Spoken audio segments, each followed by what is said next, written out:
তাহলে ১ নম্বর পয়েন্ট হচ্ছে বাংলাদেশে ইসলামের চ্যালেঞ্জের জন্য কলোনিয়াল মাইন্ডসেট। ২ নম্বর হচ্ছে বাংলাদেশে ইসলামের উত্থানের জন্য চ্যালেঞ্জ। দ্বিতীয় যে চ্যালেঞ্জটা আমি মনে করি সেটি হচ্ছে যে আমাদের ইতিহাস সম্পর্কে অজ্ঞতা থাকার কারণে এমন কিছু বয়ান আমাদের নতুন প্রজন্মের ব্রেনে প্রবেশ করেছে যেই বয়ানগুলোর সাথে এই অঞ্চলের মুসলমানদের দূরতম কোনো সম্পর্ক নাই। রাজনীতি করার জন্য কিন্তু বয়ান থাকে, যেমন গত ১৫ বছরের রাজনীতির বয়ান ছিল মুক্তিযুদ্ধ, এটা একটা বয়ান। ছাত্রদের আন্দোলনের একটা বয়ান ছিল বৈষম্য দূর করা, রাজনৈতিক একটা বয়ান, যেই লেকচারটা মানুষ গ্রহণ করছে না, কথাটা ঠিক।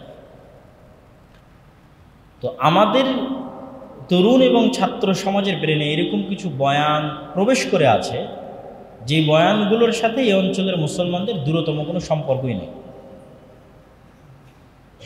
যেমন বাঙালি কালচারের নামে বা বাঙালিত্বের নামে অসংখ্য কিছুর অনুপ্রবেশ আমাদের ব্রেনে এবং মেধায় প্রবেশ করানো আছে, যেগুলোর সাথে মুসলমানদের দূরতম। যেমন আমি যদি উদাহরণ হিসেবে পহেলা বৈশাখের কথা বলি, এরকম আরও অসংখ্য কিছু আছে যে অসংখ্য কিছু বয়ান গত ৪০ বছর ৫০ বছর আমাদের ব্রেনে অন্তর্ভুক্ত করানো হয়েছে, যে রাজনৈতিক বয়ানগুলো মূলত রাজনীতিই নয়। বাংলাদেশের অস্তিত্বকে আপনি কখনোই স্টার্টিং ১৯৭১ থেকে করতে পারবেন না। যে ব্যক্তি বাংলাদেশের রাজনৈতিক বয়ানের স্টার্টিং ১৯৭১ থেকে করবে, সে বাংলাদেশের অস্তিত্বকে হত্যা করতে চায়। কেননা আমরা যেই মানচিত্রের উপর বসবাস করছি, এই মানচিত্র কিন্তু আমরা ১৯৭১ পাই। এই মানচিত্র আমরা পেয়েছি ১৯৪৭-এ, আর এই মানচিত্রকে আমরা পাকিস্তানিদের থেকে স্বাধীন করেছি ১৯৭১। তো এই জন্য আমি বলেছি আমাদের ইতিহাস আপনার সামনে থাকলে, আমি যদি একদম সামারি বলি যে বাংলাদেশের মুসলমানদের ইতিহাসের সারমর্ম, তাহলে এখন থেকে ১৯৭১ পর্যন্ত একটা, ১৯৭১ থেকে ১৯৪৭ পর্যন্ত একটা, ১৯৪৭ থেকে ১৭৫৭ ২৩শে জুন পলাশির আম্র কাননে নবাব সিরাজউদ্দৌলার পতন পর্যন্ত একটা, যেটি আমরা বললাম কলোনিয়াল সিস্টেম। ১৭৫৭ ২৩শে জুন থেকে নিয়ে ইখতিয়ার উদ্দিন মোহাম্মদ বিন বখতিয়ার খিলজির বাংলায় প্রবেশ পর্যন্ত একটা। যদিও ১৭৫৭ ২৩শে জুন থেকে ইখতিয়ার উদ্দিন মোহাম্মদ বিন বখতিয়ার খিলজির বাংলায় প্রবেশ পর্যন্ত এই সময়কালকে দুই ভাগে ভাগ করা হয়। একটি হচ্ছে স্বাধীন সুলতানি শাসনামল, আর একটি মোগলদের শাসনামল।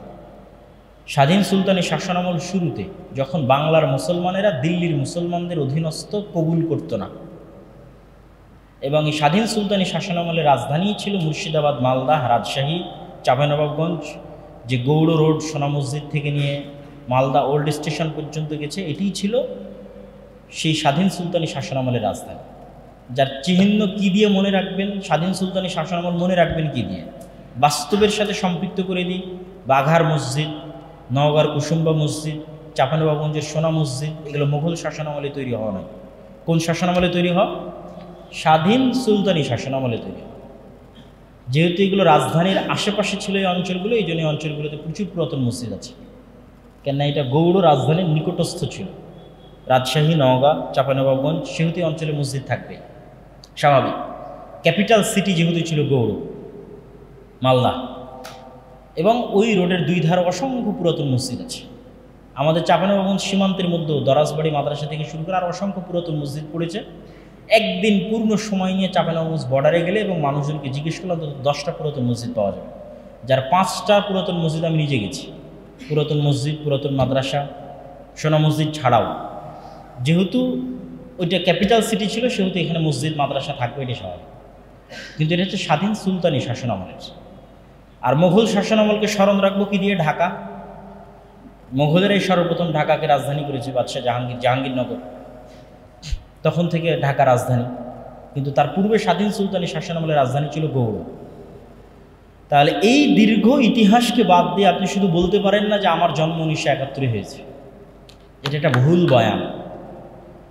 আপনাকে ওই ইখতিয়ার উদ্দিন মোহাম্মদ বিন বখতিয়ার খিলজি থেকে কানেক্টেড করতে হবে। যেটা গত সরকার যেটা করেছিল খুব ভয়ঙ্কর ছিল, যে আমাদের সিলেবাসে ইখতিয়ারউদ্দিন মোহাম্মদ বখতিয়ার খিলজিকে দখলদার আর বিভিন্ন পালেরা এবং সেনেরা এই অঞ্চলে যে রাজত্ব তৈরি করেছিল সেটাকেই বাংলাদেশের মূল সংস্কৃতির ধারা হিসেবে তুলে ধরা এবং ইতিহাসের ধারা হিসেবে তুলে ধরা। এই বয়ানটা হচ্ছে ইন্ডিয়ান বয়ান, এবং আমি এই বয়ানের সাথে পরিচিত হই যখন আমি প্রথম ভারতে যাই 2011 সালে। তখন ভারতে গিয়ে আমি এই বয়ানের সাথে পরিচিত হই যে ভারতের মানুষ বাদশাহ জাহাঙ্গীর, বাদশাহ আলমগীর, বাদশাহ আকবর তাদেরকে নিয়ে গর্বিত নয়, বরং তাদেরকে নিজেদের শত্রু মনে করে। সাধারণ মানুষরা বিজেপির পলিটিক্যাল বয়ান, যারা হচ্ছে দুশ্মন, শত্রু। তো এইটাও আমার কাছে অনেক আশ্চর্য ছিল যে যারা তাদের পুরো লাইফের সকল কিছু দেখেন, ব্রিটিশরা সকল সম্পদ লুটপাট করে নিয়ে চলে গেছে এক দ্বীপের মধ্যে, উত্তর মেরুতে চারিদিক দিয়ে সমুদ্র নদীতে ঘেরা এক দ্বীপের মধ্যে। আর বাদশাহ আকবর বলেন আর বাদশাহ জাহাঙ্গীর বলেন আর আলমগীর বলেন, তারা কোথাও অর্থ পাচার করে নিয়ে যায়নি। ইন্ডিয়ান অর্থ তারা কোনোদিন পাচার করেনি। ইন্ডিয়ার অর্থ তারা ইন্ডিয়াতে ইনভেস্ট করেছে। ওই কারণে ইন্ডিয়ার জিডিপি ওই সময়ে বিশ্বের টোটাল জিডিপির 1/5 ভাগ ছিল। তাহলে কিভাবে সে ইন্ডিয়ার শত্রু হতে পারে? যারা ইন্ডিয়ার কল্যাণের জন্য কাজ করেছে তাকে কেমনে ইন্ডিয়ার শত্রু বানানো হয় শুধু ধর্মের কারণে? বাদশাহ আকবরকে কিছুটা ছাড় দেয় সেকুলারিজমের কারণে। আজকের আধুনিক যুগের যে সেকুলারিজম, এটি মুসলমানদের মধ্যে প্রবেশ করানোর মূল কারিগর ছিলেন বাদশাহ আকবরের দ্বীনে ইলাহি। হিন্দু মুসলিম যে কালচারাল মিক্সিং ঘটেছে এই অঞ্চলে, যা আমাদের বিবাহ বাড়িতে আমরা হিন্দুদের মতো কালচার অবলম্বন করি, আরও অসংখ্য কিছুতে বৃষ্টি যখন হয় না তখন হিন্দুদের মতো কালচার অবলম্বন করি, আরও অসংখ্য পয়েন্টে আমাদের বাড়িঘরে হিন্দুদের কালচার আছে। এটির শুরুটা হয় বাদশাহ আকবরের আমলে দ্বীনে ইলাহির কারণে, যেটি আধুনিক যুগে আমরা যেটার নাম দিয়েছি সেকুলারিজম। তো আমি যেটা বলতে চাচ্ছি যে এই বয়ানটার উৎপত্তি বিজেপির হাতে ভারতে, যদিও এটি ভারতেরও বয়ান হওয়া উচিত নয়। কেননা বাদশাহ আকবর, বাদশাহ আলমগীর, বাদশাহ জাহাঙ্গীর, বাদশাহ শাহজাহান তারা ভারতের কল্যাণে কাজ করেছে। তারা ওই দেশ থেকে টাকা পয়সা অর্থ সম্পদ লুট করেনি, সব কিছু ইন্ডিয়ার পিছনে ইনভেস্ট করেছে। সুতরাং তাদেরকে শত্রু বানানো ইন্ডিয়ার প্রকৃত ইতিহাসের বিকৃতি। কিন্তু আমি কখনো কল্পনা করিনি যে এই বয়ান একসময় বাংলাদেশে বিক্রি হতে পারে। কিন্তু গত 15 বছর সেটি করা হয়েছে, বিশাল একটা সময় যাবৎ সেটি করা হয়েছে। অতএব ওই বয়ান থেকে তরুণ সমাজকে বের হয়ে আসতে হবে, নিজেদের ইতিহাস জানতে হবে এবং পূর্বপুরুষদের সাথে নিজেদের ইতিহাসকে কানেক্ট করতে হবে। এই বাংলাদেশকে ইখতিয়ারউদ্দিন মোহাম্মদ বখতিয়ার খিলজির সাথে কানেক্ট করতে হবে, এই বাংলাদেশকে গৌড় রাজধানীর সাথে কানেক্ট করতে হবে, এই বাংলাদেশকে এই সমস্ত যে স্বাধীন সুলতানি শাসনামল, মোগল শাসনামলের সাথে কানেক্ট করতে হবে, এই বাংলাদেশকে ব্রিটিশ বিরোধী আন্দোলনে বাঙালি মুজাহিদদের যে অবদান ছিল সেই ইতিহাসের সাথে কানেক্ট করতে হবে। আপনি ব্রিটিশদেরকে না তাড়াতে পারলে বাংলাদেশ কোথায় থেকে আসবে? তারপরে 1947-এর যে আন্দোলন, শেরে বাংলা একে ফজলুল হক এবং হোসেন শহীদ সোহরাওয়ার্দীর যে আন্দোলন, সে আন্দোলনের সাথে কানেক্ট করতে হবে। অথচ দেখবেন বাংলাদেশের যত রাজনৈতিক দল আছে সব রাজনৈতিক দলের বয়ান শুরু হয় 1971 থেকে, হয় জিয়াউর রহমান না হয় শেখ মুজিবুর রহমান, এই দুই দলে বিভক্ত হয়ে যায়। কিন্তু কেউ কোনোদিন খোঁজও নিল না যে ঢাকা বিশ্ববিদ্যালয়ের মধ্যে যে 3 নেতার মাজার আছে, এই 3 নেতা কে, তাদের মাজার ঢাকা বিশ্ববিদ্যালয়ের মধ্যে কেন? শেরে বাংলা একে ফজলুল হকের কবর এবং হোসেন শহীদ সোহরাওয়ার্দীর কবর ঢাকা বিশ্ববিদ্যালয়ের মধ্যে আছে, যেটি 3 নেতার মাজার। তাদের চেষ্টাতেই তো আমরা এই মানচিত্র পেয়েছি। এবং আমাদের জমিদারি প্রথা বিলোপ, অখণ্ড বাংলায় যখন প্রথম শেরে বাংলা একে ফজলুল হক প্রধানমন্ত্রী হয়, তখনই মূলত আমরা আমাদের জমির মালিকানা ফেরত পাই।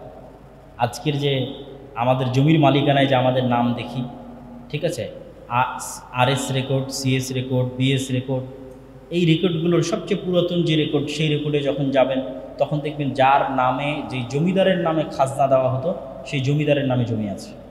শেরে বাংলা একে ফজলুল হক সর্বপ্রথম এই প্রথাকে বিলুপ্ত করে আমাদের ব্যক্তিগত জমির মালিকানা আমাদের ফিরিয়ে দেয়। তাহলে আপনি শেরে বাংলা একে ফজলুল হককে ইতিহাস থেকে গায়েব করে দিলেন, তাহলে তো আপনি জমির মালিকই আর থাকেন না, জমির মালিক থাকে জমিদারেরা।